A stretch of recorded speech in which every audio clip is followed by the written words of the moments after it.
Washington, the Justice Department issued dozens of subpoenas to Donald Trump's aides and associates for information about the 2020 election and the Capitol attack on January 6, 2021, according to the New York Times and CNN. The flurry of subpoenas suggested the investigation, which is separate from the seizure of Trump administration documents from Mar-a-Lago, is picking up pace. At least two Trump aides, Boris Epshteyn and Mark Roman, had their phones seized as evidence, according to the Times. Epshteyn declined comment. The subpoenas seek information about the Trump campaign's plan to organize alternate slates of electors in states President Joe Biden won. Epshteyn had copied on emails in late 2020 from Trump lawyer John Eastman, who developed the plan. Eastman has already been subpoenaed and had his phone seized. Eastman earlier refused to answer questions from the House panel investigating the Capitol attack or a grand jury in Georgia based on his Fifth Amendment right against self-incrimination. Another subpoena recipient was Bernard Kerik, the former New York City Police Commissioner, who coordinated the investigation of claims of voter fraud with Trump lawyer Rudy Giuliani. Kerik's lawyer Timothy Parlatore told USA Today that Kerik was willing to testify to federal investigators as he had already before the House committee. Kerik had already turned over examples of probable case of election fraud to the Justice Department for further investigation in late 2020, Parlatore said.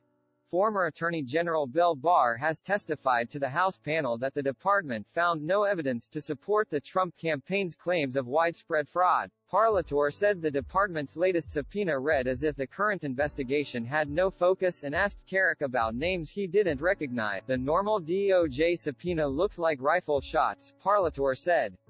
This looks like a whole bunch of scattershot shotgun blasts, almost like a spray and pray mindset.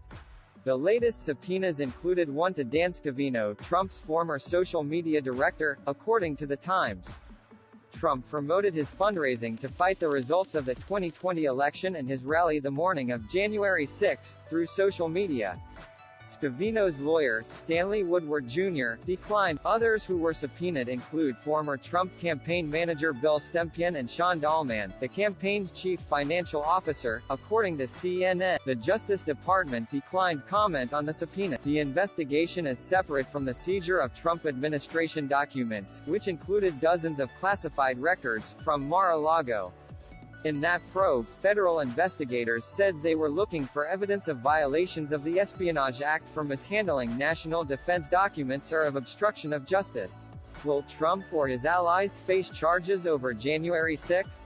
Legal experts explain hurdles DOJ. The investigation is also separate, but overlaps with a local investigation in Fulton County, Georgia. District Attorney Fani Willis has convened a special grand jury to investigate fake electors and other potential election fraud by Trump and his campaign. The grand jury has subpoenaed Eastman and Giuliani, among others. The Justice Department earlier declined without explanation to press charges against Scavino or former White House Chief of Staff Mark Meadows over defying subpoenas from the House committee investigating the attack. But the department charged Trump political strategist Steve Bannon, who was convicted of contempt, and former trade advisor Peter Navarro, who awaits trial. This article originally appeared on USA Today. Dozens of Trump aides subpoenaed in DOJ probe of January 6 Capitol attack.